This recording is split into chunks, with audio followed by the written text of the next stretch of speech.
Bases dropped on an SDH PM. John here, Jason there, you there. Thanks for dropping by, as you always do. Very, very busy day across the board here in the SDH footprint. Let's see, Jason, we've got stuff going on literally right now with Don Garber discussing the changes for Major League Soccer. We've got World Cup qualifiers going on right now. CONCACAF is starting their activity today. It's have it on the monitor to my left. We've seen Europe today. Am I missing anything? You had Africa today, Asia today as well in World Cup qualifying. TV changes for MLS as well. That might be lost in the radar with the schedule change. We got a ton of stuff to talk about. Let's start with the schedule change just because it's the most fresh news. Just announced, I think Don Garber just concluded his press availability about it. We knew it was likely coming. The vote was going to be today, and they work very hard, I think, in these situations to set things up to get passed when it comes to that time. And this was one that had been worked on for a little while. The league is at a point now where I think it's ready for it. I think there's just a misunderstanding about how much of a change this actually is. And I'm glad they've made the point that I think it's 91% of the dates are the same. Because they are. It's just they are. You're changing when you start and when you end more than anything. And you're not playing in December and January in the times that you don't play. And you're not playing through the Super Bowl in the times that you don't normally play in the current format. And you're going to lose some of the really bad summer dates in terms of heat. Now, I know summer crowds have been good in some markets, and that's why you're going to start a little bit earlier than some other leagues around the world might, also because you're taking a winter break. It's kind of a hybrid between what England does and what Germany does, for example, where they take a winter break. There's just no perfect time to avoid everything you'd like to avoid. Other sports are going to happen. You're not going to be able to avoid them all, so don't even worry about, well, now the playoffs are against the Stanley Cup. So, whatever. There's nothing you can do. There's going to be something. There's always going to be a reason to complain.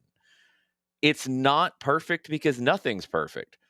The only reason we played in the summer before was because when pro soccer started in the United States, it was brought here to fill summer dates in stadiums. That's it. That's all. In England, would it be better to play through the summer? Probably, weather-wise. But they don't, because it started a long time ago playing the way that they do. I'm glad that we can change stuff and not get locked into this tradition of it has to be this way. I like where we are, and I like this move because now enough teams have control of their stadiums. You have, I think, a stronger overall fan base for this league that will attend no matter what. And it will put you in a better alignment in terms of the transfer windows where you'll be able to do more business in the transfer market. And that's going to help this league grow. And I think this was kind of the last step for the league to really push on and compete with Brazil, with France, with the Netherlands, with maybe Belgium, although I think we're probably past Belgium at this point. Maybe Portugal. And we're probably past Portugal across the whole in terms of being the fifth biggest league in the world. France is that right now. They might not be for long. I think this is the kind of move that starts to change that, and it starts to make it so much easier for clubs to do business, attract bigger players, and sell bigger players, and then bring in even bigger players. Yep. Jarrett Smith's going to hop in here in just a second. The wording that Executive Vice President of Sporting and Competition Nelson Rodriguez used with the scheduling in and of itself, he said, you're starting in prime conditions, and he meant that in the meteorological sense. You're starting in prime conditions, and you're ending in prime conditions. Mm-hmm. And the number that you used, 91% of the calendar, is still the same. I mean, instead of starting when it's cold and miserable in some places and ending when it's cold and miserable, possibly for your final, you're starting it better and you're ending it better. That's a win. That's a good thing. I'm thinking so. I mean, just I'm a wild idea there. I mean, yeah. So, Jarrett, we have just started the discussion of the changes that were announced by John Garber, where you have the scheduling now. It's going to, and I know that you want to talk about the sprint season. I know that that's one of the first things that you want to get into here is that sprint season of. I need a better name for it than that. Yeah. So it is it is being reported, Roughly. not quite yet confirmed. 14 games ish from mid-February through mid-May of 2027 before everything gets in line where you're playing mid-July of 27 through mid-May through May of 28 in that first year of the new format. But you're winding into that 14-match window, Jarrett, and I know that was the first thing that popped into your head, and you the two of you are trying to figure out a name for this thing. We are, and we'll figure it out. It's going to take a little bit of time, I think, because it's got to come organically. You don't want to jump into something that's going to be sloppy, which is how MLS handled this, and that it wasn't sloppy. Talked about it. I think they said the presser is a 2-year process, and I think they did the body armor. Alex, it'll be body armor. I think body armor is still one of the presenting sponsors. But the way you built it.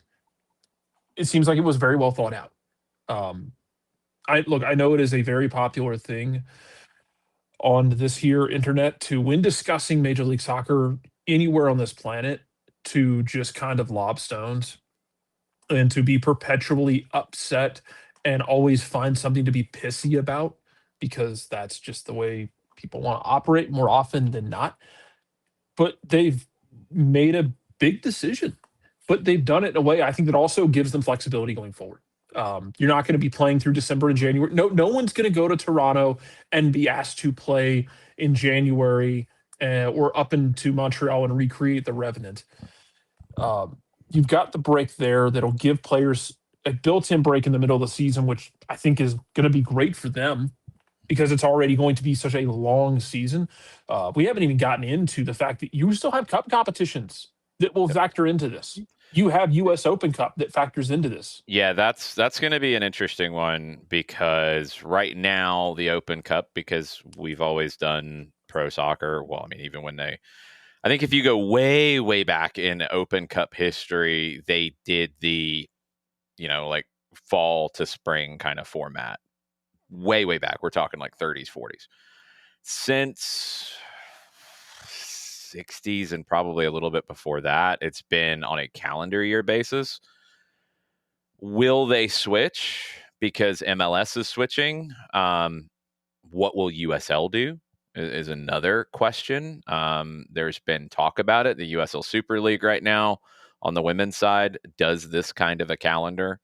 Will others follow suit? Will US Soccer stick with a calendar year cup that might cross over 2 MLS seasons? Or will they change it? I don't know. I mean, there's going to be other knock-ons. A couple more things real quick. Sorry, Jarrett. Go. To include that were under the radar things that jumped out to me. The transfer window elements of it, the 3 Canadian teams in MLS will be, and FIFA and CONCACAF are all on board with this.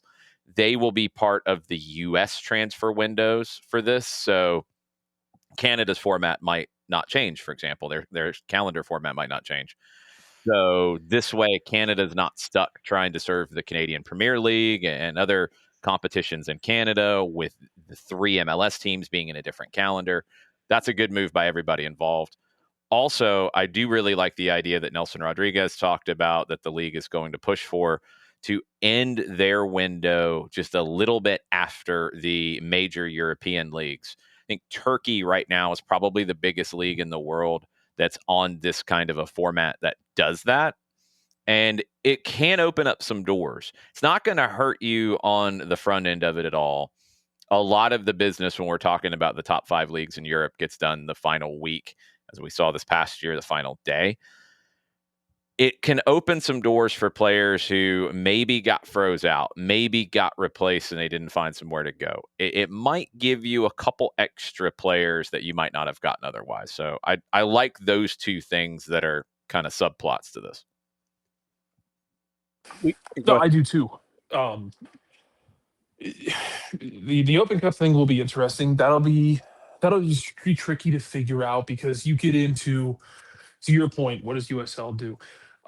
What about NPSL? And but the NPSL is a question you always have, that if a team you can't, makes a run, and you can't, I know it's that's what I'm getting at. it's no disrespect to the amateur teams, but an amateur team hasn't won this competition since pro teams entered it. You can't structure the cup, and this is when everybody got so bent out of shape about them starting earlier. Well, be an amateur team that goes year round instead of purely relying on college players in the summer where you have a very short window. Now, the whole college situation could change as well, and you might see college teams in the Open Cup because they might be semi-professional anyway, like they already are. That's a whole nother element. Yeah, that's over here. But you have to structure the competition based on what's best for the overall group. And when you have 90 plus professional teams, you're scheduling it for the 90 plus. Now, the difference is going to be now you're going to have 27 of them on one calendar and the other 60 plus on a different calendar. How does that get reconciled? I would assume MLS Next Pro will end up following this. That's not finalized as of yet. According to reports, that's been discussed, so it's not going to be a surprise to any of the independent teams, for example. So you think they'll follow? Will USL follow? I don't know. It'd be kind of funny if USL touts being pro rel like the rest of the world, but then they're not on the same calendar with the rest of the world, and MLS does, and then we're all arguing about being like the rest of the world. Yeah. Alex, you give me an idea though with the caffeine. So I don't know who we have to call to do it. Can we get the 14 game sprint sponsored by Four Locos? Oof. As long as we get like a Four Loco shootout or something at the end of it. Only four. Have it only be 4 frames? Yes, it'd be a 4-frame shootout. Four frames, and it's the old 35-yard run. Of course. If I'm creating it, it's 35-yard shootout, no question. Mm-hmm. Yes. The Four Locos Cup. It will never get done again, and which, to be fair, Four Locos should never be done more than once. Nope. So yeah, okay, cool. We got that settled. Okay, next order of business. But to your point, Jason, I will give them credit because I think MLS stubs their toes sometimes on things, and not all the time, but I think they've left themselves room to make changes, which is good. You don't want to come out of this and say, this is exactly how we're going to do it. We're going to do this forever. No, you're going to do it one year, and you're going to step back and look at it and go, we can do this better. We can do that better. We should change this. Yeah, you're getting more onto the international break structure, but we can do this better. It's easier to do that. We can tinker with playoffs. We can tinker with groups. That kind of thing. I will be very intrigued to see how they figure out, how they want to do, playoff seeding, how they want to break out these groups, how they want to do playoff structure. Do you stick with the 3 games? I know Wilfred Nancy was not happy about it with the loss to Cincinnati this week, but also they lost to Cincinnati. I mean, I don't know if he's going to have the same complaints if they beat Cincinnati. And Cincinnati would have played game 2 different if you're on aggregate scoring. They wouldn't have allowed that to get to 4-0. So I think the playoff format will evolve. The schedule format is not approved as has been reported as of yet, with playing every team in the league at least once and then playing 4 teams twice. That's not approved as of yet. We'll see what that ends up looking like. Playoff formats change everywhere. I think there's some kind of notion that they're like, some religious scripture or something that doesn't evolve when they have in every other major American league for any other sport. And they will in this as well. So that's fine. I actually kind of like the 3-game format. I'm not going to lie. I think it'll work better all in one go in May. It does create the situation where Vancouver and LAFC are in right now, but there's an international break in the midst of it where they're waiting 3 weeks. You would have a week off if you take care of business in 2 games, which would be an advantage in a playoff format where you're going to play straight through. You're not going to have any international breaks in the middle of it anymore. That's a huge component to this as well. And that's something that isn't being talked about enough. We watched it last year, for example, with Atlanta United, where they lost all the momentum coming off of the Miami win going to Orlando because of the international break. You won't have a break in the playoffs anymore because you don't have international breaks in May, thankfully. FIFA needs to have fewer international breaks. That's a different conversation. They are going to change, I think, starting next year with October. They're going to have 2 breaks in the fall instead of 3. And I think the October break is going to almost be a double, or at least like a 1.5. Yeah, I think so. So that's going to be interesting. This makes it a little bit easier to manage all of that because it's early in your season, not at the end. It's just where things needed to go. MLS, no league's perfect. No league in anywhere in any sport is perfect. Out of startup leagues that have launched since the full establishment of, what's the last one? The NBA in the 40s. I mean, Major League Baseball, the National League started in 1876. The American League in 1901. Mm-hmm. The NFL started in 1929, if I'm not mistaken, when it fully became the NFL, somewhere in that ballpark. Yeah. Hockey was going on a long time before, and they had like a handful of teams beating each other up all winter. Yeah, the 6, yeah. Yeah. And then the NBA kind of grew out of a couple other leagues, and I think really became the NBA late 40s. Yeah. You had the 2 leagues that merged, and they had some of the same lettering, like the BAA and whatever the other league was, and turned into the NBA in the late 40s. Since then, in terms of startup leagues in any sport, nothing touches MLS. Nothing. The ABA was going broke before they got a few teams into the NBA. The startup hockey leagues, the startup American football leagues, all of them failed, were about to fail, maybe got a couple teams like in hockey, like they did as well, into the Big Daddy League. Mm-hmm. No other startup league has done what MLS has done anywhere. MLS is ahead of the A-League in Australia. I think it's ahead of the J-League. That's a debate. I think the quality is definitely ahead of the J-League. You don't have Lionel Messi, Son Heung-min, Rodrigo De Paul. You don't have those guys in the J-League. That started a little bit before MLS. There's nothing that compares. Like, is it perfect? No. I don't think there is a league that's perfect. But has it done the best startup league since the NBA was formed? The years surviving should tell you that answer. There's not another one. I mean, the J League started, I think, in 92 or 93, and it's been consistently growing and steady. There's not another one in our country in any other sport. So it's a fascinating time. It is the right time for this. They weren't in a position to do it early on. They are now. I like it, and I do think it is that next big step that opens the door to truly pushing to something that I've talked about for, I feel like 5-6 years now. MLS, their target should be being the 5th biggest league in the world. I don't know if they're ever going to catch Bundesliga, Serie A, La Liga, and the Premier League in our lifetime. It's okay. You can still be really good. All 4 of those are really good, and you can compare them, and season to season, some are stronger than others. You can pass Liga. You can absolutely pass Liga. And that should be the target. That should be the goal. You got competition, and you're going to have these ups and downs, but this kind of format, to me, opens the door for that to happen. J-League was 92, to answer your question. I have a decent memory sometimes. And teams are coming out with their own individual responses to what Major League Soccer has announced within the last hour. And then Toronto FC came out with its own statement, and it had to do with the weather concern. And is Toronto salty? No, actually, no. Toronto is in line. I was about to say, did we get somebody being salty? No, I haven't seen salty yet.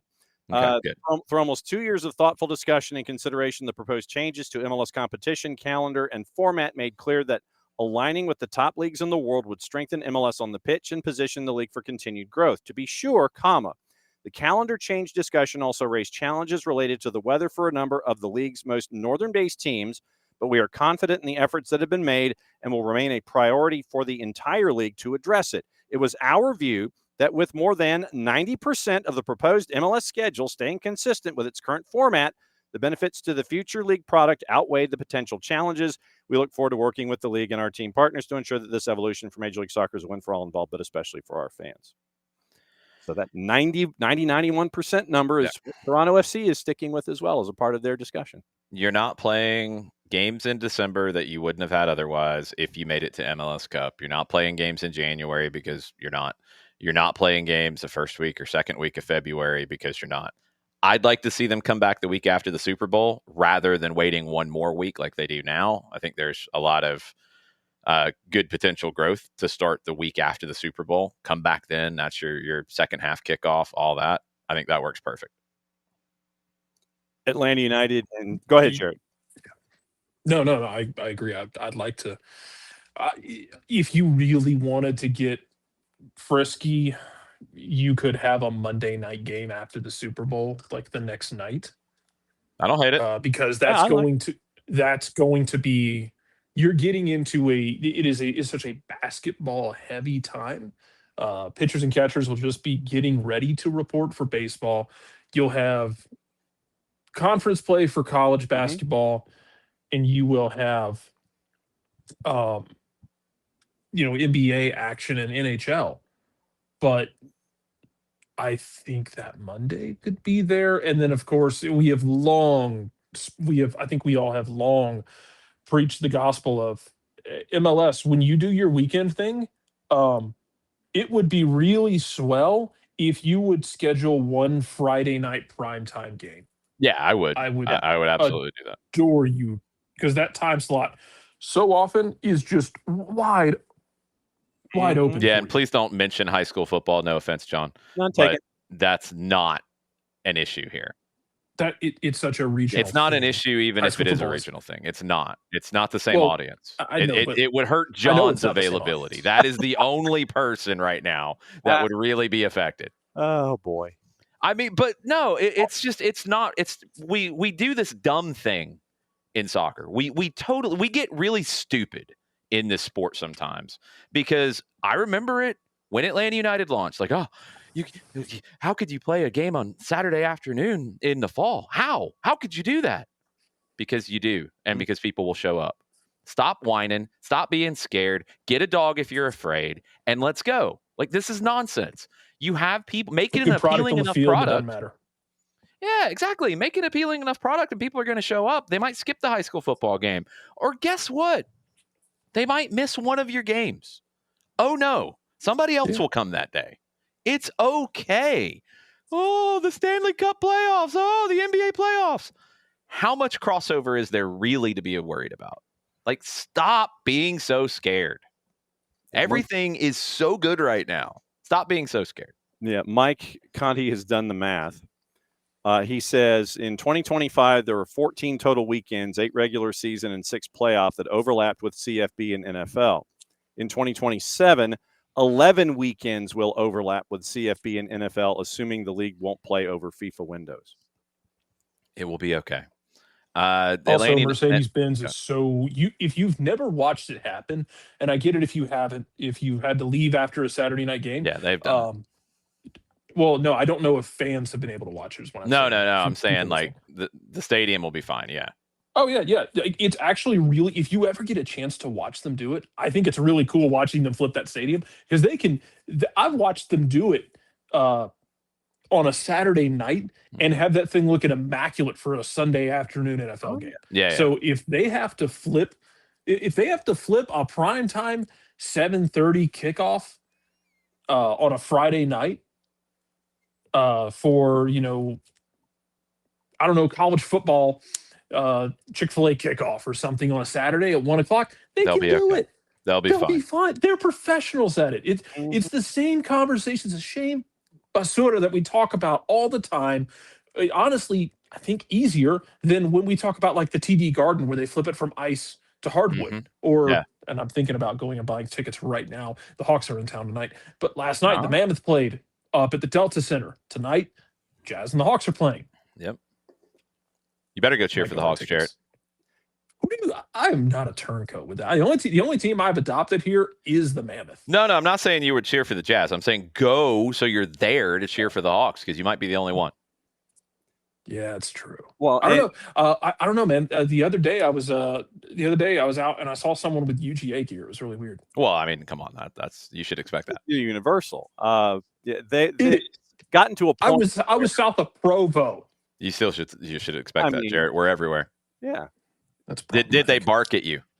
No. That would have been that would have you didn't have another SEC gear. You didn't have other competing SEC gear did on. Not. I'm not wearing LSU gear right now. Are you kidding me? Yeah, I can't blame you for that. That's not good. I'm repping Kennesaw State and their bowl eligibility, which I don't think there's a non-zero chance that LSU struggles to make a bowl. Yeah, that's probably true. Hey, we have video from Atlanta United Senior Vice President of Strategy, Demetrios F. Stathiou, about the schedule change. And let's hear from Demetrios. So it's much better for us to have the pinnacle of our season, which is the MLS Cup playoffs, to be happening not only when the rest of the world also has significant games of import, whether you're in Copa Sudamericana or you're in UEFA Europa League, all of the big games are happening at that moment in soccer. And so to avoid both the American football side and also to align ourselves with the psychology of global football. So when fans of clubs all over the world are getting excited in August for the start of their season, they're getting excited about our season starting as well. And in May, when they're getting excited about the culmination of all of these major competitions around the world, they're thinking about our major competition here in MLS as well. I really like the idea of, as I get this minimized, as we work on it. Let's do it that way. There we go. Yeah. I really like the idea of, as we've seen at times in major European leagues, there not really be much to play for in May because the title's already decided. I like the idea that you're going into your playoffs then. I think that's great. I think that could capture some attention from some leagues. And yes, I'm talking to you, Germany, where the title is pretty much already decided by then. Yeah. And it's not a fun watch for the last X number of weeks of that season when everything is decided. The only thing that you might be staring at is the relegation battle. And, that's all the way down at the other end of the standings. It's not something where you're chasing after titles and playoff positions and stuff. That's like a month. There've been month, 6 weeks before the end of the actual season where it's been decided. And it's not a fun watch at that point. No, it's not. And I like that you're going to be deciding your champion in that portion. Fascinating. I like where it's going. I'm happy with it. I'm happy they got it done. I wish they'd gotten it done to start in 26. That would have been even better for me to do your Four Loco Cup in the first portion of 26 and then take your World Cup break and then start with your new format. But as Don Garber said, they want to get it right rather than rush it. And if it took a little bit longer to convince people and get people on board and get people, really moving in the right direction, it's okay. You can make it work. How are we feeling about because Jason, you were talking about you liked the three game playoff. I do. It's grown on me. My preference personally is still home and away aggregate. That's just how I prefer my playoffs. I would do home and away all the way through, including the final. If I'm doing that, the final's home and away as well. Oh, absolutely. I agree with you. Yeah. But this, as I've discussed with people, this 3-game setup has given us always take the over on the amount of mass confrontations because the amount of raw hatred that develops when you play the same team 3 times in a week and a half is substantial. And if you think that's bad, to your point, I know the schedule has not been approved. I'm not trying to get too far ahead of it. Right. Don't get ahead of it. Putting things in groupings, division groupings, geographic footprints. Oh my God, the hate! You're going to be able to drizzle that hatred like molasses. Yeah, I mean, you're going to play teams twice like you already are, but you're only going to play these teams twice. So you will what's on the table, it sounds like, is you'll be in groups of 5. So you'll play 4 teams twice. And in Atlanta's case, pretty much any geographic grouping you do will probably see you with Nashville, Charlotte, Orlando, Miami. Mm-hmm. Cool. Yeah. You're going to play them twice. Maybe DC if you want to do, you then you're going to, I don't know weird. who you're going to take out. Maybe you're going to put Nashville up with the Ohio teams or whatever. If it's groups of 5, that's all that makes sense. If you do anything else, you're being silly. I would be entertained by that simply because Nashville and Cincinnati fans truly hate each other going back to the USL days. Yeah, that's fine. But Nashville's growing in their hatred list with Atlanta fans too. Yeah. So they're doing a good job of becoming hated. But then you play, that's 8 games, and then you play everybody else in the league, which would be, I love that. What, 25 teams? No, you're going to have to play somebody else twice, right? Let's see. It also puts more value back on the you're going to have to play somebody else twice. For what it's worth. So you play one more team twice. So, okay, if we lose Nashville or whatever, then you get that one, whatever. You figure it out. Yeah, you're supposed to play 34. It does make the Supporters Shield more important again because you're playing everybody. I like that format. It hasn't been approved as of yet. We'll have to wait and see. I'm good with it. I don't know how everybody else is feeling, yelling, throwing things, being angry, because that's what we do. I'm not sure. But I think this is the best way forward for the league. I really do. And I was not on board with this 5 years ago at all. I didn't think you needed to change then, but things have evolved to the point where I think it's the right move. I mean, you're now in line with, once again, you're in line with all of the other calendars around. It's not for that though. That for me, and I want to be clear, like I am never one to be like, oh, do what Europe's doing. No. Right. No, I could care less. It makes sense from a business perspective and from a calendar perspective. Yeah. The calendar, because you're ending in better weather. You are starting in better weather. You are not playing in the coldest portion of the year, just like you're not now. It just makes sense. Mm-hmm. And then from a transfer business perspective, that's the reason why being aligned is good. Not just being aligned to be aligned, because that people just point to that like it means something. Right. No, it's because of the business. It's because of it will be easier to buy and sell in the summer, which will be your off season, like it is for most of the leagues that you will be buying and selling with. And it will be easier in that January window to make deals because you will be in the same mindset as everybody else. So it makes sense from a business perspective. They said this was the first year where you did over 200 million in transfer business. I think that was outgoing in a calendar year. That's without being aligned. You will spend more and you will sell more with this format. You will. I'm begging some of y'all to spend more money.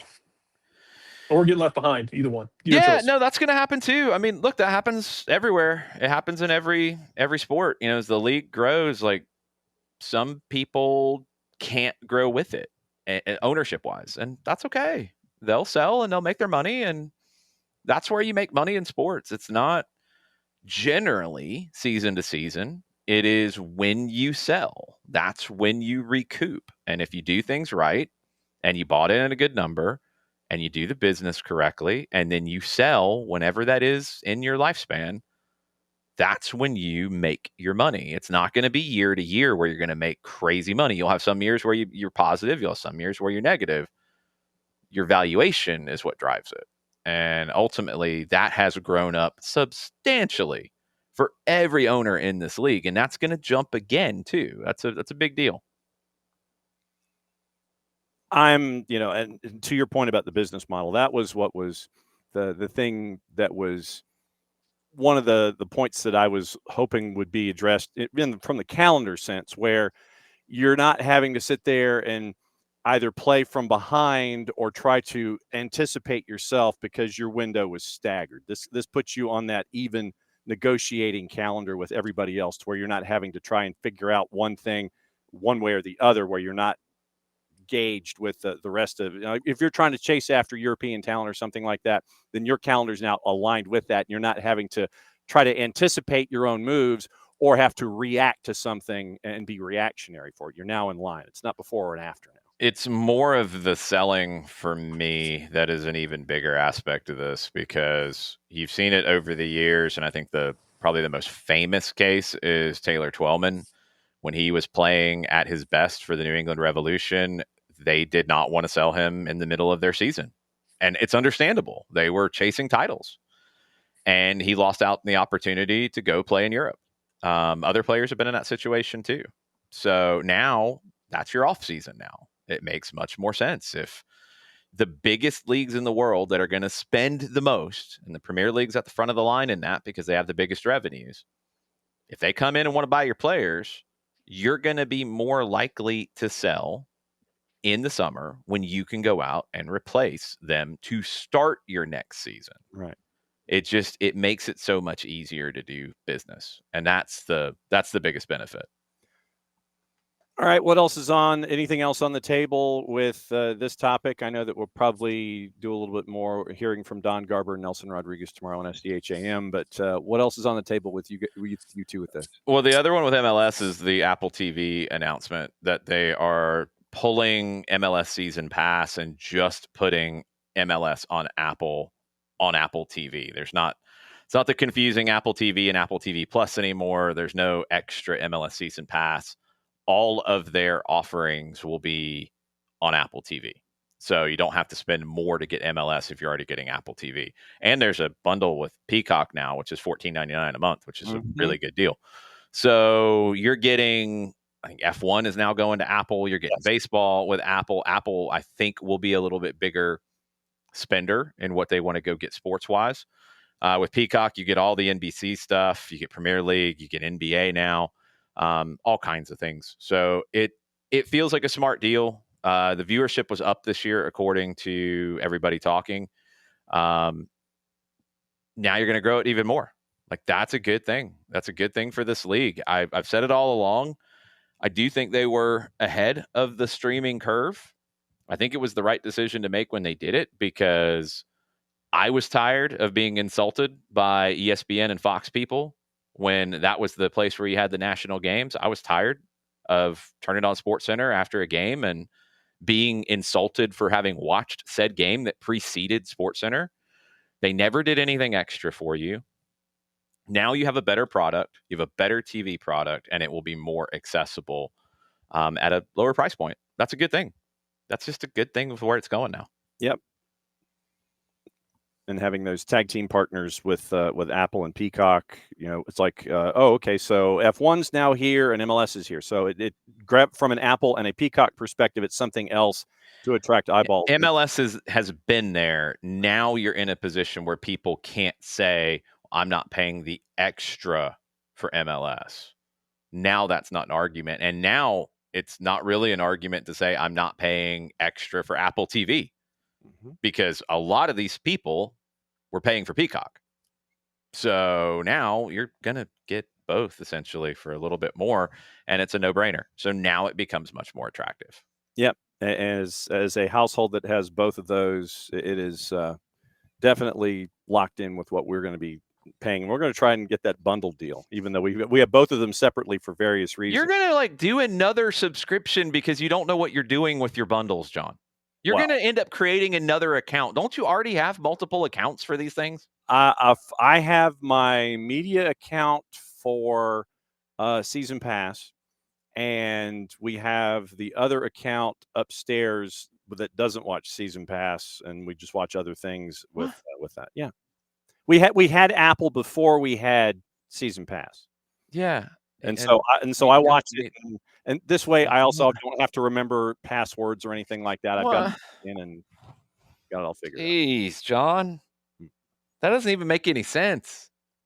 You don't want me having to remember passwords because then I'd lock myself. You don't have to remember passwords. You just put the code in with your other one that you already had. Anyway, Jarrett, can you help him at some point?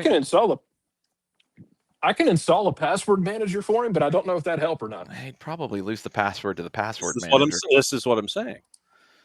But just one account. You don't need the multiple accounts, man.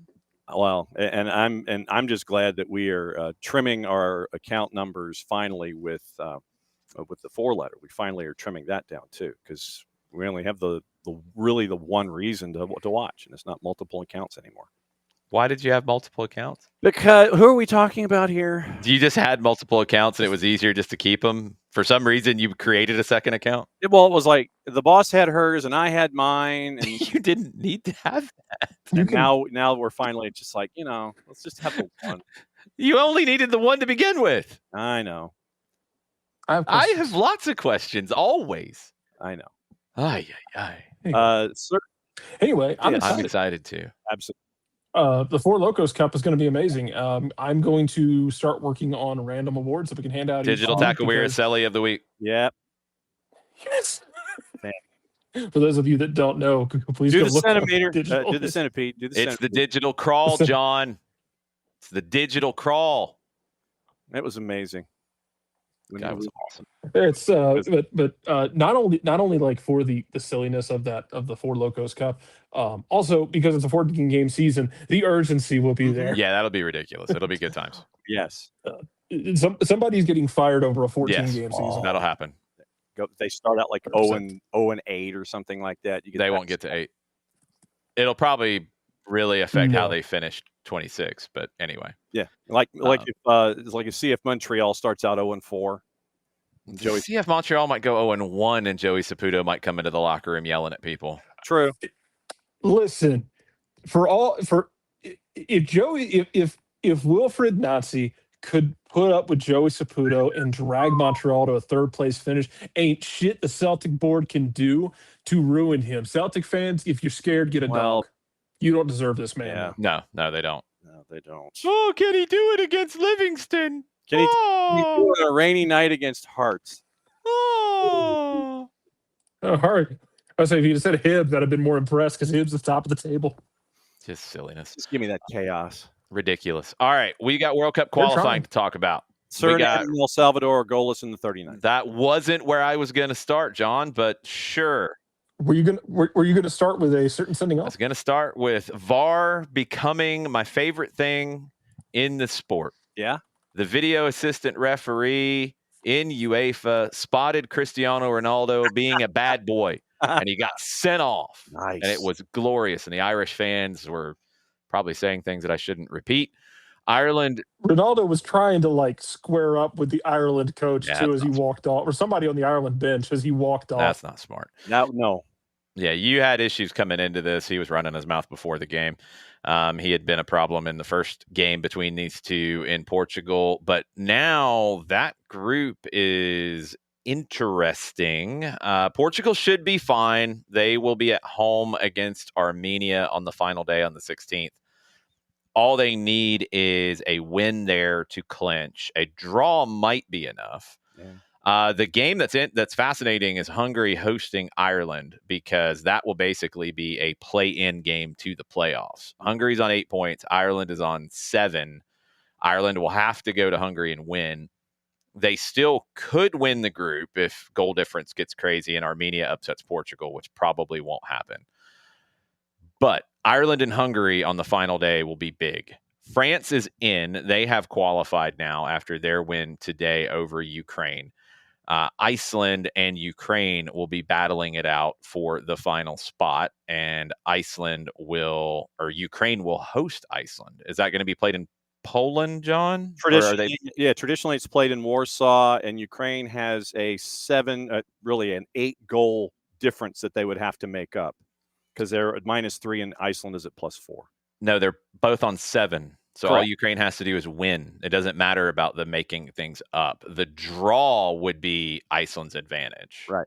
But if Ukraine wins, they don't have to worry about making anything up. Yeah, it's 10 points for them if they win. So Yes. That's what you're staring at. That's the part that matters. They are playing at the Polish Army Stadium in Warsaw on the 16th. Other games today in UEFA. What was the other one? England won, but they were already in, so that didn't matter. Albania is into the playoff. So they are trying to get into their first ever World Cup. They have clinched the playoff spot out of Group K. That is it for today's news there. We do have news out of Africa as well when it comes to World Cup qualifying. Cameroon is out. They were defeated on a late goal by DR Congo. That was in the 91st minute in stoppage time. DR Congo wins. They will play Nigeria. Nigeria needed extra time. A 89th minute equalizer from Gabon sent that one to extra time. Then Victor Osimhen woke up. He scored twice. 3 goals in extra time for Nigeria. They win 4-1. So Nigeria and DR Congo will play for a spot in the Interconfederation playoff.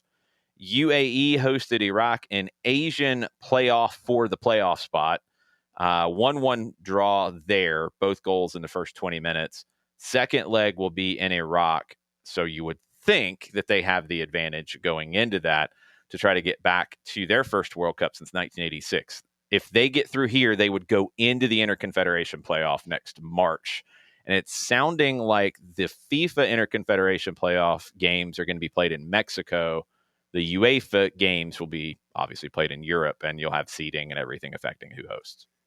New Caledonia and Bolivia have already qualified for those playoffs. Yes. New Caledonia lost the final of Oceania's automatic to New Zealand. Bolivia finished 7th in CONMEBOL's round-robin qualifiers of chaos. And so in Asia, you mentioned UAE. And so North Macedonia is staring square in the eyes of a qualifier. They're not going to catch. Well, they're probably not going to catch Belgium. It'd be hilarious if they did. They won't, because Belgium plays on the final day. They play Liechtenstein. So they'll be fine. And then they go to Kazakhstan on Saturday. So they will be fine. But North Macedonia and North Wales, Macedonia that'll be a fun little thing to watch. Yes. North Macedonia, they only have the 1 game left. So this is where the odd number is. Suriname scores to take the lead against El Salvador. They've got control of their group. Suriname could be going to their first World Cup. The North Macedonia-Wales situation. So Wales has got 2 games in this window. Wales is at Liechtenstein on Saturday. And then they host North Macedonia on the final day. Both should be, because Wales should beat Liechtenstein. They should both be on 13. I don't know if Wales is going to beat Liechtenstein by more than 6. That's the difference right now in goal differential between these two. And that will affect if a draw is enough to get through or not. So, yeah, that's going to be an interesting one. Italy left it late against... who'd they have? Moldova today? Yeah, Moldova. They scored 2 late. Yeah. I mean, it didn't really matter because now Italy has to beat Norway by 18 goals to qualify. Italy will go into the playoff. If you would like some casual soccer terrorism, if Scotland defeats Greece Saturday, then it comes down to a matchup with them and Denmark on the final day in Scotland. And if Scotland wins that, they would win the group. Yep. Denmark has... They will host Belarus on Saturday. So they'll win that. They'll beat Belarus. Yeah. Scotland goes to Greece. If they win and they're both on 10, Scotland's not going to get the goal difference, so they'll have to win at home. Denmark a draw would be enough. Yeah, the only draw in that group for both of them was a draw between Scotland and Denmark in Denmark. Scotland and Greece is going to be hard to watch, man. Oh, yeah, that'll be horrendous. That will be mint, as they say. Yeah, Scotland is just trying to drag this thing by the shattered ankle across the finish line to get in without having to go through a qualifier. And San Marino. Their fans will be great. Oh, yeah. Like, wherever Scotland, if Scotland makes the World Cup, wherever they end up in the United States, Mexico, or Canada, their fans will be top shelf. They'll be insane. The quality of the game on the field, horrendous. Probably something to be left to be desired there. Awful, just awful. Real quick run through in UEFA. Germany and Slovakia are both on 9 points. Germany will host Slovakia on the final day. Northern Ireland still alive. They have to go to Slovakia tomorrow. They have to win that. Then they'd be on 9. Germany will probably be on 12 because Germany goes to Luxembourg tomorrow. They should be fine. And then Germany and Slovakia on the final day. So Northern Ireland still got a shot, probably more for the playoff, but it's possible. Group B, Kosovo right now should be in a spot to get to the playoff. It's not booked yet. Slovenia and Sweden still have an outside chance at that. Sweden, and the playoff gets weird with the Nations League route to get into the playoffs too. So Sweden very well could get into the Nations League performances, which is crazy because they've only got 1 point. They're not out yet, though. Switzerland should be okay. Switzerland will host Sweden on Saturday, and then Switzerland will go to Kosovo on the last day. Kosovo's one who has never been. Group C, we talked about that with Denmark and Scotland. Group D, France is in. Iceland and Ukraine will be battling for the playoff spot. Group E, Spain, they're at least going to get into the playoff. They should be okay here. They will host Turkey on the final day. Turkey is hosting Bulgaria on Saturday. Bulgaria has been horrendous. 1 goal in 4 games. Georgia hasn't been much better. Georgia's on 3 points. They would have to win out and get a lot of help. That's not going to happen. It'll be Spain and Turkey, and probably Spain winning the group. We talked about Portugal and Hungary and Ireland. Group G, the Dutch and Poland are battling it out. The Dutch are going to win the group. Poland should be the playoff team, although Finland wants to say something about it. Poland's got 2 games. Finland's only got 1. Poland tomorrow is hosting the Netherlands. And then Poland on the 17th is going to Malta. So Poland will get points in Malta for sure. We'll see if they can beat the Dutch. The goal difference is so big, I don't think they're going to get into winning the group. Austria looked like they were cruising in Group H. They dropped points last time out in October. They're still good, but Bosnia-Herzegovina is still alive. Romania is still alive. I think Cyprus is actually still alive. San Marino is mathematically too. No. Do not confuse people, John. San Marino is actually not alive when it comes to qualifying in anything resembling a normal route. Yeah. It is about as atypical a route as possible. Because it involves the stupid Nations League route, which is stupid. I repeat, stupid. They need to get beat so bad that somebody else gets in so they get a Nations League qualifying spot because they won a Nations League group against bad teams. Yep. And that would get them into a World Cup playoff spot, which is stupid. I repeat, stupid. Yep. Northern Ireland has to beat Slovakia. And then Saturday, if Romania beats Bosnia-Herzegovina, they would be tied for second in Group H.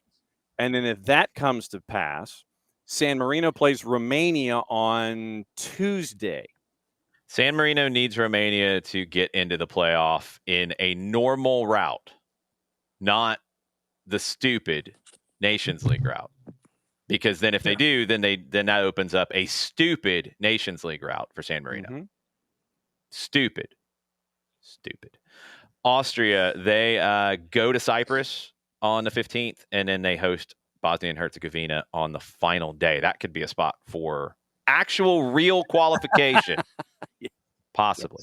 Yes. Italy's not going to win by 18 against Norway, so forget it. Group J, we talked about that with North Macedonia and Wales and Belgium. England's already qualified. Albania's got the playoff spot in Group K, so that one is done. Can I ask who the hell decides to keep putting Serbia and Albania in the same group? Beelzebub, possibly. I guess.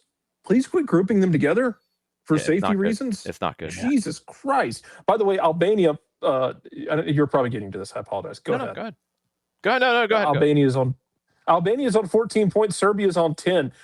You're going to be able to hear that celebration from a long way off. No, you heard it when Albania beat Serbia, and Albania's in. Like Serbia's out.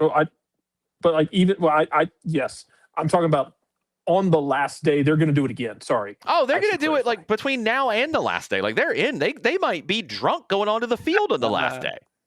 Like it's not going to matter. They will be I would hammered. respect that, actually. I mean, why not? They won 3 straight to get here, by the way. It's amazing. Yeah, they're hosting England on the final day. They're just going to be drunk. Oh yeah, that's going to be a party. England, they're going to scare the English. The English are already in. They'll probably be drunk too. Why not? They're not ready for that. They're not. They think they'll think that they are. They'll just be drunk. yeah. England didn't give up a single goal in qualification. Don't ever. I never want to hear from the English again about qualifying in another confederation. England didn't give up a single goal. Had to play Albania, Serbia, Latvia, and Andorra. Yeah. Come down to CONCACAF or CONMEBOL and drop. Go play Costa Rica in the Monsters cage. I have a statement I would like to make. Gennaro Gattuso, watch your mouth, son. Don't be talking about South American qualifying. Your team might not qualify again. Don't be talking about South American qualifying, Gennaro Gattuso. You could not handle Bolivia. Drag Italy to La Paz. They could not handle it. They could not handle Barranquilla. No. They could not handle El Monumental in Buenos Aires. They're not qualifying in Europe playing bums. So how are they going to get out of South America, even if 6 teams out of 10 get through? Stop it, Gennaro Gattuso. Go beat Norway by 18. Yeah. Let's see it. Group L, Croatia right now leading the group. They have an interesting one. They'll get in because they are the final day going to Montenegro. They'll be fine. But Faroe Islands trying to keep their hopes alive. They only have 1 game left. They are at Croatia tomorrow. The Faroe Islands have won back-to-back. They're on 12 points. Czechia's on 13, but they host Gibraltar. They'll get in. They'll be fine. So the Faroe Islands need Gibraltar to go naturalize a whole bunch of players, and they need to beat Croatia. Sorry, Faroes, but it was an amazing run. We give you props. Right now, the Nations League spots, if I can decipher this nonsense because it's massively stupid. No, it doesn't even make any sense. This whole situation makes no sense. I guess right now, if things fall the way that they are, it would be Wales, Romania, Sweden, and Northern Ireland getting in via the Nations League route. So we talked about Wales and Northern Ireland trying to get in, like real teams. They might do that, and that would open up a door. Moldova would get in before San Marino would. Again, stupid. Italy will probably lose to San Marino if they have to play them in the playoff. That'd be epic. I Stupid. want them. I know they won't. I understand that. So I'm going to preface this when I tell you, I really want, if Italy's in the playoff, make them go to La Paz. Bolivia's in the playoff spot in South America. Yeah, if you don't remember, the Europeans don't have the guts because they're doing their own little playoff thing. Yee! Because they're doing Nations League nonsense. If you remember correctly, Venezuela had it. I know they blew it. They blew it on the last day. They totally they got run out of the building on the last day. Yep. It's very sad. I was hoping that they would get through. But Bolivia getting through, if they can do it, that would be very cool as well. I was just hoping Venezuela would get in for the first time. We got a bunch of debutantes, so that will be cool. Suriname could be joining them. They're up 1-0 at halftime. Yes, that is correct. Yep. So we will know by Tuesday night, and I don't know all the kick times off the top of my head on Tuesday. I think Atlanta Soccer tonight could end up being a World Cup qualifying watch along at the end, possibly to determine the final spots in the World Cup out of CONCACAF, which will be insane. And they all play at 8. They do. No, they all play at 8, so no, it won't be a watch along. Every game is scheduled for 8 o'clock across 3 groups. Instant reacts. So, 8 o'clock CONCACAF madness on Tuesday night. That's gonna be a mess. Yes. I mean, I'm here for it. I'm not mad. When that's done, I want it to be a sloppy mess. Yes. When that's done, we'll know 42 of the 48 teams for the World Cup. That's going to be that Tuesday is going to be fantastic. I'm looking at the draw procedure for like AFC, CAF, CONCACAF, CONMEBOL, OFC, and all that. Because are you trying to find a loophole? Yeah, basically. I'm trying to tell Italy to go post up in La Paz and see what man. happens. No, Gattuso's pretty tough, but watch your mouth. Watch your mouth talking about South He's American tough, but qualifying. you can be as tough as you want. Toughness don't mean jack shit when you can't breathe. There's that. Mm-hmm. That's true. Yeah. Or they could be distracted by New Caledonia. And Send the Bolivians to Italy. You think Bolivians wouldn't go in there and start kicking? That's true. That would be funny. Mm-hmm. There'd be a brawl. Gattuso against Bolivia would be hilarious because he might come out of that loving the Bolivians more than his own team. No, it's very possible. It's very, very possible. Like, they lost 4-0, but they were still kicking and running after the 90th minute. What were you guys doing?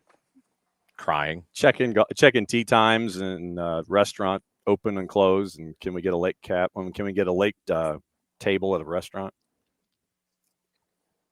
I am writing this in my head right now that put Bolivia against Italy. Gattuso is going to leave there wondering if he can go coach the Bolivians. Yeah, it's true. Mm-hmm. What questions / comments are people lobbing at us? Are they yelling at us? Are we being yelled at? Let's see. Yeah, I'm checking other news to see if Ronaldo's still crying. He probably is, because that's fun. You probably. But then if there's a God, he is. He motioned towards the Irish bench on the way off. It's not smart. And then his coaching staff came and moved him. Like, man, don't do that. Not smart. Don't. Oops. Gattuso got after Jarrett. Gattuso got after Jarrett. Well, Jarrett. Somebody dumped Jarrett. Did Jarrett dump Jarrett? He might have dumped himself. We do have some folks talking about the U17 matchup tomorrow morning. Yes, and that's at 9:40. Is it 9:45 in the knockouts? We will confirm, and it is no. The U.S. is not at 9:45 tomorrow. They are at 10:45 tomorrow. Okay. Is that correct? Yeah, round of 32. 7:30, you got Portugal, Belgium. You got Zambia, Mali. 8 o'clock, you got Switzerland, Egypt. 8:30, you got France, Colombia. Ooh, that's tasty. 9:45, you got Argentina, Mexico. That's tasty. 10:15, you got Ireland, Canada. 10:45, you get U.S., Morocco. Yeah. So So as we are going off the air, so we'll have a bit of a look-see off to the side with France and Colombia at 8:30 and Argentina, Mexico at 9:45. And then 10:45 as we're leaving, we'll have early returns on USA and Morocco tomorrow. Will CR7 put an elbow, cheap shot elbow onto an Irish player while getting 2-0'd against Ireland, and Portugal lost 2-0. We are all highly, highly entertained by what happened. Yeah, you can tell me you want something Portugal is going to make the World Cup. I don't care. I'm going to relish in this moment of watching him cry, walking off the field, getting shut out by the Irish. Anyway, Jason, what? I'm checking to see if I can give you something else that's very entertaining, but I don't know if I can. You remember our definitely not our old friend, Luis Rubiales, the former head of the Spanish Federation? Yes, he was a target. The one who was absolutely ridiculous with Jenny Hermoso while celebrating a World Cup win, and then ran his mouth and then tried to keep her silent, all kinds of stuff, and eventually it was pushed out. Well, I guess he's written a book. Well, he was doing as the author, he was doing I guess a sit down. It was like a sit down on a short little stage, I guess like a bookstore or something. Yeah, a little interview thing. And the crazy thing is, if I'm not mistaken, his uncle, who is also known as Luis Rubiales, came into said event while his nephew was on the stage and started throwing eggs at him. Hit him with 3. Got him with 3, and then Luis Rubiales tried to go chase him. So Luis Rubiales tried to chase Luis Rubiales after Luis Rubiales threw eggs at Luis Rubiales and made contact with said eggs. That would be accurate, I believe, yes. Beautiful. Yeah. 100%. Luis Rubiales, the former soccer executive, writes the book, and his uncle just starts humming eggs at him right in the middle of the presentation. It was, I believe the book is called Killing Rubiales. He's a victim now. yes, after what he did. Of course he is. Yes, good. He was a victim of 3 eggs from short distance, is what he was, and that was glorious. Do we know the His distance? younger uncle, I believe. You say short younger distance, but do we know how far away he was when he let those eggs loose? About 6 feet. I mean, literally, he got right down center aisle, and the two of them were there. And Luis Rubiales, the alleged author, stands up, and the uncle's right down center aisle, and he throws 3 overhand rights and hit him with the eggs. I was hoping we had some Roberto Clemente action from like the back of the room. Oh no! This was slam dunk stuff. This was literally within 6 feet. He got it pretty close. Yeah, it was within 6 feet. It was disappointing. But I mean, he hit him with him, and then all of a sudden, you see Luis Rubiales, the aggrieved, try to come off the stage and chase after his uncle, and then that's when the video didn't pan and follow the traffic. You just kind of see people going out of frame. Un hombre lanza huevos a Luis Rubiales. Lanza huevos. That's great. Yeah, he deserved. Throwing rocks at him. Too. Yeah, that was going to say he deserved other kinds of things hurled at him that should have stained a lot longer. It would have been nice, but only the 3 eggs. Maybe we'll get more later at more book signings. That'd be nice if that happened. Fingers crossed. Yes. What else are topics today? Oh, didn't we have a Mauro report? It's the same report that's out there. Mauro Icardi's going to go somewhere because he needs to play somewhere when his contract ends, and Galatasaray is not going to sign him again. And now Estudiantes in Argentina has popped up. Club America has been in the mix. Milan was reportedly looking at it at one point, but I don't know how accurate that one was. I would like to see Mauro Icardi in CONCACAF just because of the shenanigans. I have other player shenanigans. What other player shenanigans do you have? Corinthian shenanigans with Memphis. What did Memphis Depay do now? This? He's offered to help amid financial crisis by giving up the hotel suite. So if you don't know, when Corinthians signed him, they gave him like a super fancy penthouse with like a chef and a butler and all these things. Like, yeah, really fancy. Everything. Yeah, and he's making like I think like $9 million a year or something. Like stupid. He's pacing Brazil on salary, and it's not particularly close. Memphis has offered to help, allegedly, has offered to help deal with some of those financial issues, because Corinthians, if y'all don't know, is like I think 12th or 13th in the Brasileiro. Yeah, not so good. So no, they're running out of money, and they're paying Memphis all this money, and they gave him a penthouse, and they can't afford to. I don't know. I'm guessing they're not going to be able to afford players at this rate. Oof. Don't give a penthouse to a player. Well, Santos might get relegated. Wow. I'm sure that's going to go over. I'm sure that's going to go over with quiet dignity and grace. Yeah, Neymar will handle it very nicely. Yes. Neymar's going to try and come to MLS at one point, and it's going to be No, that's what I mean. I agree with you. No. But it's going to be both kind of funny and tragic. No. At the same time, when Neymar tries to come to MLS, no one was like, no. We're good. Okay. One thing about the Italy-Norway game where Italy needs to win by 18, which they won't, they're probably going to rest some players as well who are one booking away from suspension, because you don't want to pick up a yellow in a game where you're not going to win 18-0. No.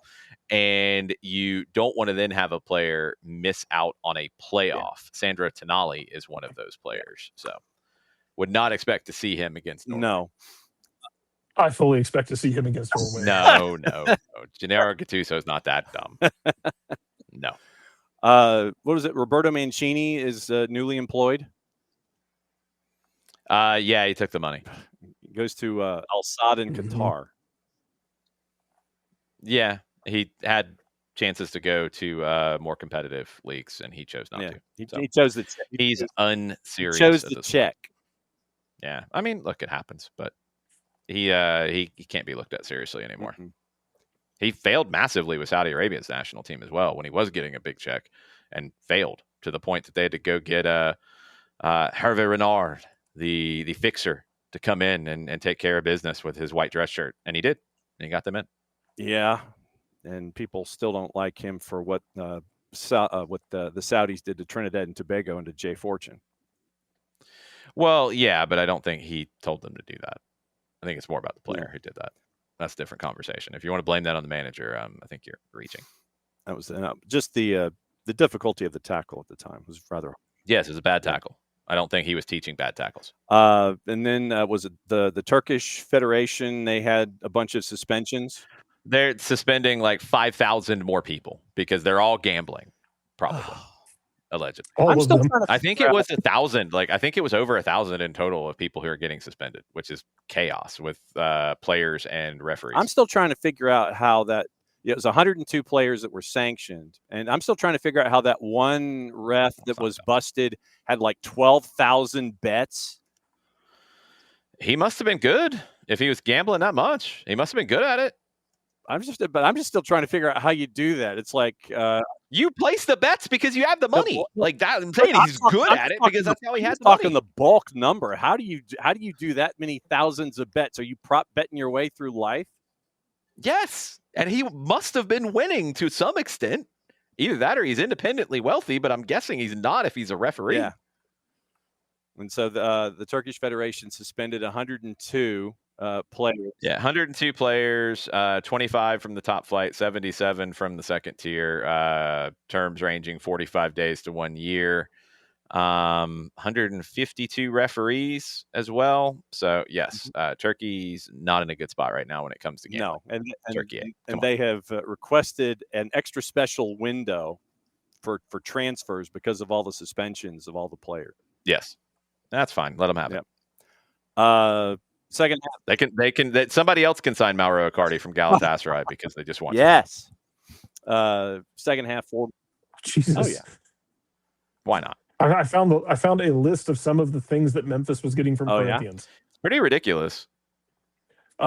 Exclusive chef, relationship manager, armored car. Is the relationship manager with the special chef? I don't know, but I think there was a scandal with a model down there, so they might not be doing their job. Oh boy. Armored car, private driver. Yeah, he probably needed an armored car. Welcome to Brazil, buddy. Yeah, it's like he's in Brazil. He's not in Miami. Yes, he needed an armored car.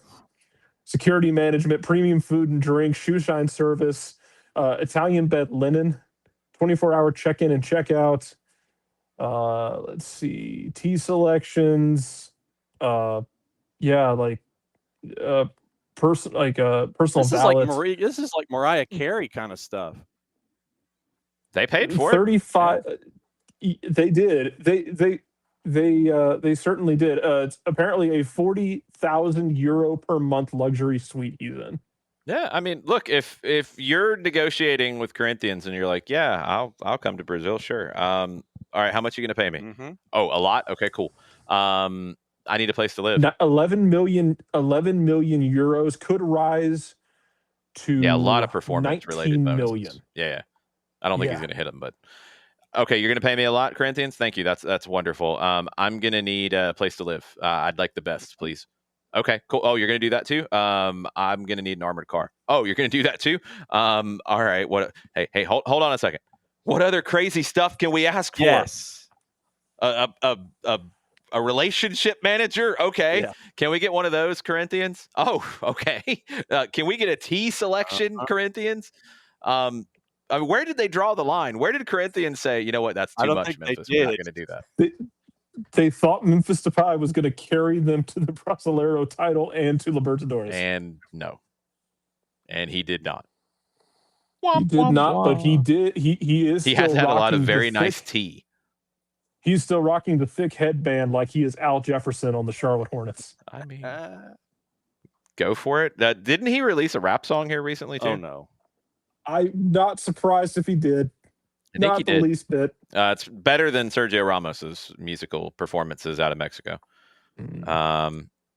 Yes, I think he had a rap song come out somewhat recently. One back in 24 called Kings and Kingdoms, or that's the one I was thinking of, yeah. November of 24, Memphis Depay and Lusho with YM $. Yes. Official video with Memphis Depay and Lusho. I think you're going to have a watch along for that at some point, John. And yeah, there is a scandal about a model as well. Good job, Memphis. Nothing shocks me. The relationship manager did not do a good job of managing. Or was the relationship manager after the fling with the model? No. The relationship manager, I think, would have been up front. Okay. That was part of the deal. Okay. They've tried to get him out of that penthouse because they can't afford it. I think he was like, well, what are you going to do to make it worth my time to move out? No, he's not squatting. It's part of his contract. It's like, I ain't leaving it. They're trying to find a way out of the contract they agreed to. And in October, he was late joining the Dutch squad because his passport went missing. It was stolen, he says. Okay. So that's the excuse we can use going forward. Great. Yeah. I don't think even Neymar worked that one out. So he had to get an emergency passport. He joined up with the Dutch late in the October window. I don't know if World Soccer's JaVale McGee is just going to keep doing his thing. Okay. Basically, yes. Good job, Memphis Depay. Good negiation skills. Absolutely. No, it's like if they're going to say yes, you're going to keep asking outlandish questions until they say no. It's like, well, hey, I got an armored car. Okay, I need something to transport this one piece of paper, even though you'd think it would be direct deposit. I need something to transport, something to. No, he needed to be safe, John, because he would get robbed. In an armored car? No. He needs the armored car so he doesn't get robbed. He's not needing the armored car to transport things. Okay. He's just trying to stay safe. Oh my God, apparently over the summer, Pachuca set their sights at one point. Were interested in signing Memphis. Then he probably tried this with Pachuca, and they're like, "Get out! Like, just leave. just stay there. Just go." Yes. Like, who is this? Nobody here by that name. It's like you're breaking up. You're breaking up. Yeah, I mean, come on. Pachuca's not falling for that. No, they don't. It's like, you want that? No. What about no? Well, how about no? But sure, yeah, you get somebody's gonna pick up the phone and say yes, and you're gonna keep asking until they say no in that particular situation. Yeah, I just want to know where the line was for Corinthians, what they said no to. Yeah, what? I mean, if they said yes to all of those things, I mean, probably ownership stake in the club. Yeah, maybe. He might have actually got that at some point. Sign a Bobby Bonilla kind of a deal. No, he got paid up front. No, you're not signing a Bobby Bonilla deal with a Brazilian club, John. Are you crazy? Like, have you heard of John Textor? Yeah, I have. Like, no, you're getting paid up front, bro. Like, no, you're not getting paid nothing. Up front. I'm getting paid up front in cash and making sure that it clears. Yes.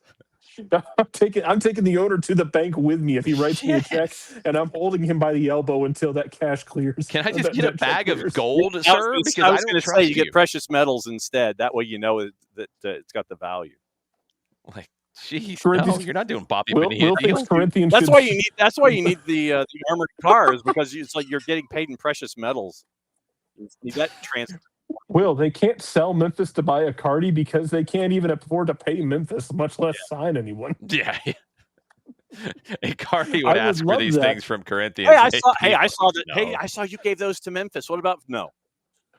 What about for me? No. No, those days are done, sir. I don't know. Go down the road and try. Go try John Textor. See what he can do for you. In a heartbeat. He'd lie about it. Of course he would. Yeah, it'd be like shell game. It's like, hey, here's your contract, or like the what was it, the dude in the what was the financial ad where you've got the fisherman with the dollar on the Geico, yeah. So that close, just missed it. John Textor's actually been quiet lately, which is kind of worrisome. He's going to end up in like Brasileiro B or something. You know, the one that we haven't heard from in a long time, and I actually haven't even looked, Foster Gillette. Oh, yeah. Who'd he piss off now? He was in the news not long ago. Hold on. Did he? I thought he disappeared. No, I thought there was. Well, it might be because, I don't know, it might be because someone fished him out of the water. I don't know. That's possible. I was going to say, because I thought he had pissed off somebody fairly recently. He's been good at that. Total shenanigans. I mean, Juan Sebastian Verón is talking. He was going to do the deal with Foster Gillette. He tried to buy Hearts in 2020. How did I miss this? And they told him to screw off.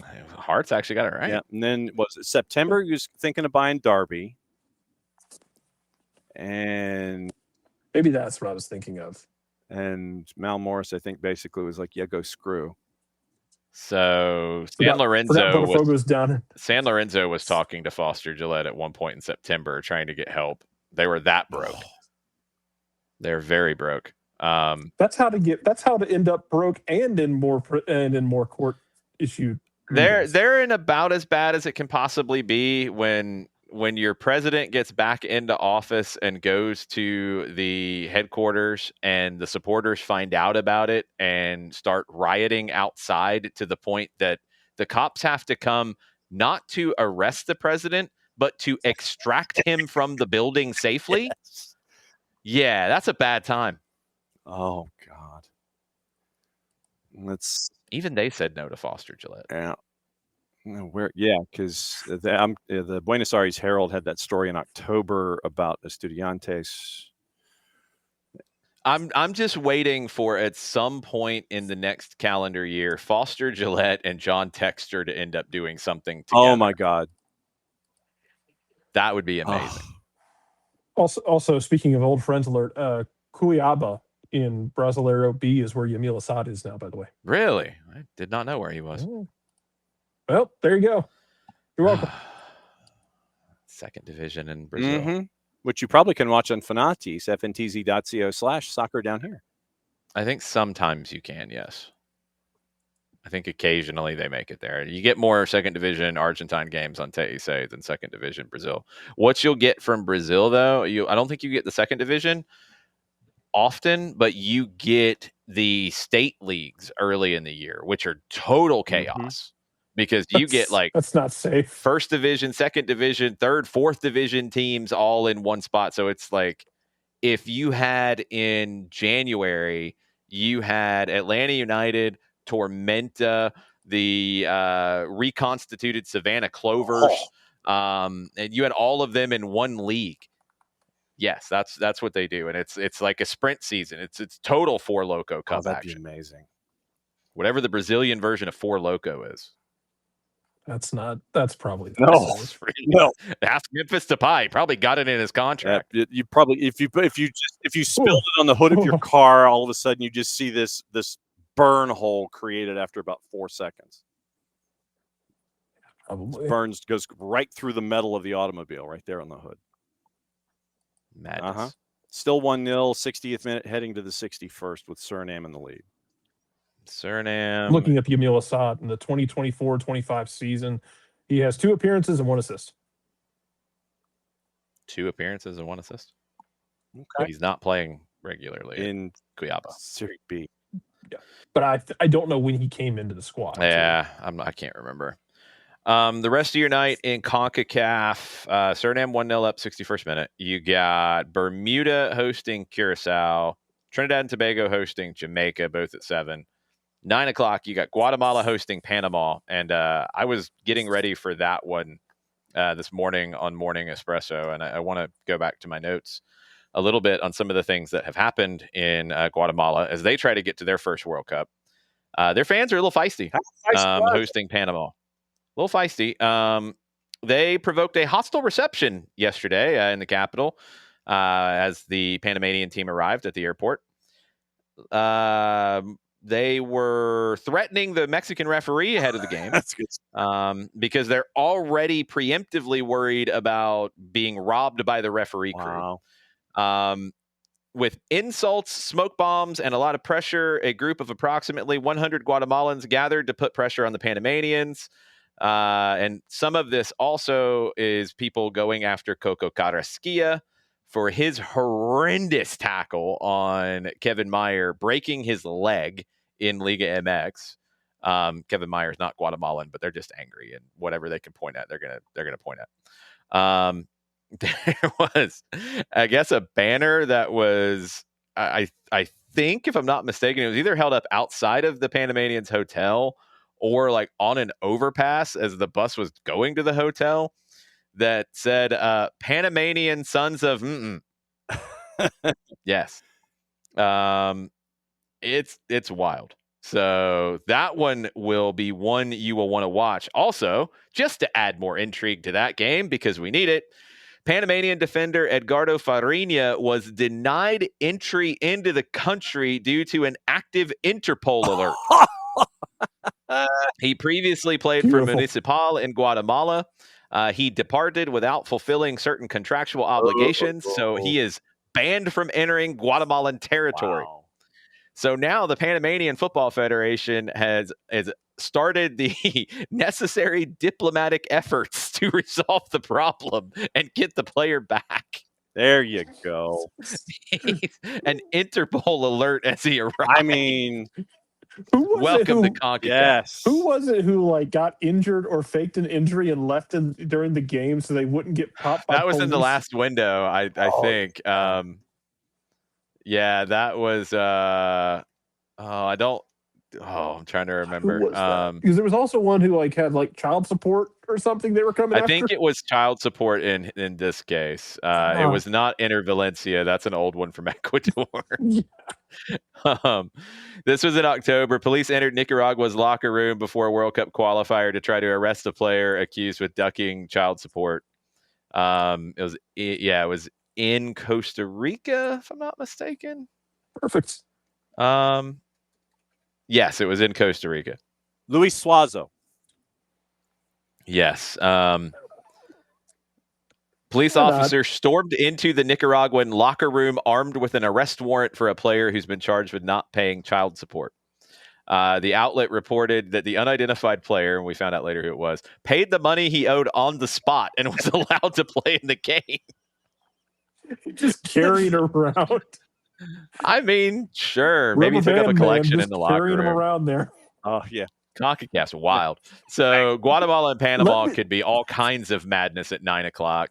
Nicaragua and Honduras tonight at 9 o'clock, and Haiti and Costa Rica at 9 o'clock. That one could also be wild because our boy Piojo has not been great with Costa Rica. They've tied everything at all times, basically. Your standings right now, and this is live for Group A with Suriname, they would go to 9 points. If they get to 9, Guatemala, Panama almost becomes an elimination game.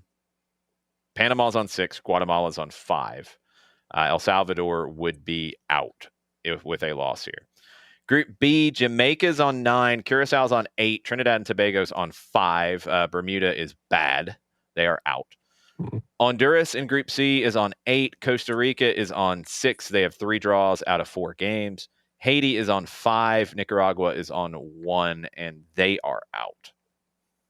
So Honduras is in control in that one. If they go to Nicaragua and win, they should be fine. Your final round of games on Tuesday, like we talked about, everything at 8 o'clock because welcome to CONCACAF. It's madness. Jamaica hosts Curaçao. That could be a play-in game. Panama hosts El Salvador. Panama should win that one. Costa Rica hosts Honduras. That could be a play-in game. Guatemala hosts Suriname. That could be a playoff game, a play-in game, essentially. Haiti hosts Nicaragua. They should win. Trinidad and Tobago hosts Bermuda. They should win. So you might have a game in each group that determines the winner, and the loser could be out of the Interconfederation playoff because the best 2 of the 3 second-place teams will go into the Interconfederation playoff out of CONCACAF. Yeah. So, and right now those are Curaçao and Costa Rica, right? Right now, I believe that is true. Right now. So Curaçao and Costa Rica, and Panama, I think, is close, but they're not number 2 right now. I think they're number 3 going into today. Let me confirm. Yes, right now it is Curacao and Costa Rica. Panama by goal difference is not there. And your leading goal scorer in CONCACAF World Cup qualifying in this round is Duckins Nazon from Haiti. Duckins. No, absolutely. My dude. Oh, man, that's great. So we'll see if anybody gets arrested in CONCACAF. I'm still thinking about tonight. How many CONCACAF part? nations? I'm not going to walk around carrying enough money to cover a bench warrant. None. Yes, exactly. I guess maybe in Canada. No. Maybe. Depends on where. Yeah. Like, I'm not walking around with enough money to cover a warrant for my ass. No. Through any of these countries. No. Including this one. Nope. No, not doing it. Dude paid it so he could play. On the spot. Said, okay, I got you. He pulls out a wad of cash out of his gym bag. It's like, what is it? Sits there and he just kind of goes like this. You can see that. Just wondering if there's any more wild things in Guatemala tonight. Oh, I'm sure there will be. The Guatemalan Presidential Guard will protect the Panamanian national team. At what cost? I don't know, probably a lot. But they probably need it, so they're going to pay it. England, you would not last a day in the asylum upon which we were raised. Oh, no. Gennaro Gattuso, go to Guatemala. See how that one goes for you. Jeez. Guatemala City? That's not going to – no, that would not go well. It would not go well. That's going to be a wild. All right, so you're saying multiple screen experience at 9 o'clock for CONCACAF? 9 o'clock CONCACAF, you will want to be there for Guatemala, Panama, and Haiti, Costa Rica for sure. And you want to make sure that Honduras is handling its business in Nicaragua as they should. But Haiti, Costa Rica, and Guatemala, Panama should be both must watch. Where is Haiti hosting their games? Hang on. Because they have not played in Haiti in years. They are in Curacao. Yeah. They are playing at the Ergilio Hato Stadium. Right, and I think they were just they're playing both of their matches there, but you wonder how much of a home field advantage it is. None. It is not a home field advantage at all. So it's but they still might qualify, which would be very cool. Absolutely true. CONCACAF all night. Get ready. Buckle up. Yep.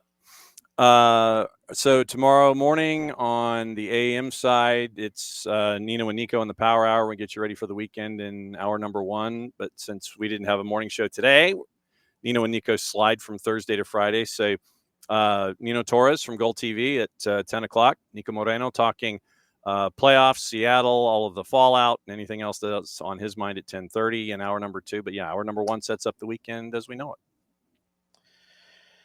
Going to be a wild one. I was looking to see if there were any updates on the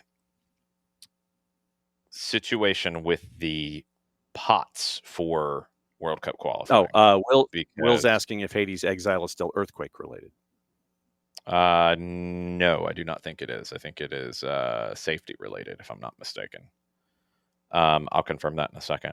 That is a long and complicated political answer. Yeah, I'm not going to go into the full backstory, but I will answer that question in just a second. I don't think our friends at Football Meets Data, which is a very good follow on the X, they have not updated with results here of what the pots will look like for the World Cup draw.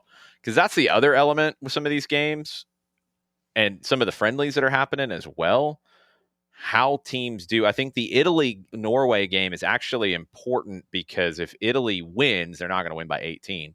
If they win, they could, if they qualify out of the playoff, they could be in pot 1 in the World Cup. There was talk originally that all of the playoff winners were going to go into pot 4, which would create a wild situation of whoever gets Italy would be the group of death. I don't think, at least according to what the reports are saying at this point, they will be seeded based off where they could be seeded, which I'm wondering how they'll do that because that playoff will happen after the draw. So I wonder if like that group of play-in teams, because the UEFA draw for the playoff will be immediately after they know who's there. I don't know if whatever group Italy is gets a pot 1, and then if it's somebody who's not Italy that wins that group, because Italy has proven to not be good at qualifying for the World Cup as of late, then it could be somebody else in pot 1 that you would absolutely love to get if you're a team in pot 2. Germany could fall into pot 2, which would be interesting. So that element is going to get really, really fascinating to watch here the further you get into this over this next few days. Oh, I have the Haiti answer, courtesy of our friend John Arnold. Yeah, that was who would have. March of 24, Haiti's longstanding national stadium, the Stade Sylvio Cater, was overtaken by gangs, with the Haitian Federation putting out a statement confirming it had lost possession of the facility and confirming acts of vandalism. No events have taken place there since then, and it's not clear if or when it may be able to host important matches again. That leaves Haiti without an approved venue, even if peace were achieved. And he's got a great story on ESPN.com about Haiti trying to make it into the World Cup without having a home stadium to play into in their home country. Yeah, and in that article, he spoke with Don Deedson Luicius, who played at one point for Atlanta United's academy, played for KSA Pro Profile here locally, and went to Europe, and now is with FC Dallas. He ended up in Atlanta for a while, grew up near the airport in Haiti's capital. Family's still near there. But yeah, he was in Atlanta for a while, got the opportunity in Europe, did pretty well, and then is now back in MLS. So Suriname just adds a second goal. So they are cruising and dancing at home. And Suriname could go to the World Cup. Cool. Bring as many of the new faces as possible. That's what I want. I'm in for it. And yep. So with right now, they win, they'd be at 9. El Salvador would be. They can't clinch tonight, but yeah, they'll be in the driver's seat. The El Salvador, if they lose tonight, that'll be 4 losses in a row after winning their first, and then we'd be staring at Panama and Guatemala for the rest of Group A. Yeah, that's going to be the wild one tonight. That and Haiti and Costa Rica. Those are going to be the 2 to watch in the 9 o'clock on Paramount Plus. There you go. But anything else on your mind before we get out of here? No. We're not going to look up what Nicholas Bentner's up to lately because it's probably nothing. Thank you. And so 9:05 tomorrow morning, it'll be SDH AM for the weekend. And Jason, what's next for you? Anything going up tomorrow? No, thankfully. I'm not doing anything. Good for you.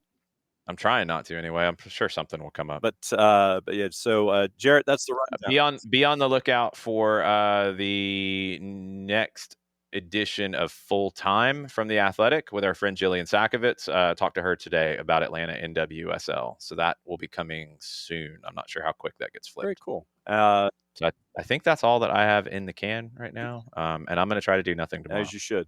Because I know that we might be looking at college soccer on the weekend since it's the beginning of the Division III tournament, and Emory's playing at home on the women's side. We'll probably keep it's over there down the street, back that way. Yes. So Jarrett, what about you? You go cheer on the Hawks, Jarrett. There you go. Yeah, seriously, it's 4:40 in the afternoon, so go cheer on the Hawks. Yeah, I might do that. I have to make dinner. Okay. First. Suriname just scored again, and they're dancing again. Wow. Same dude, same dance, same spot. Yeah, I mean, why not? 76 minute, and it's looking like Suriname. Yep, man, they could be that much closer to getting in. So we'll keep an eye on that tonight. Once again, multi-screen experience, Paramount Plus. Look at everything in CONCACAF, especially with all the matchups that we're talking about. Thanks for dropping by for an SDH PM with Jarrett and Jason and me. So mucha platiel, play it safe. And since it is the end of the show, back at it again 9 to 5 tomorrow morning, means we get to do this. Mucha platiel. Bye.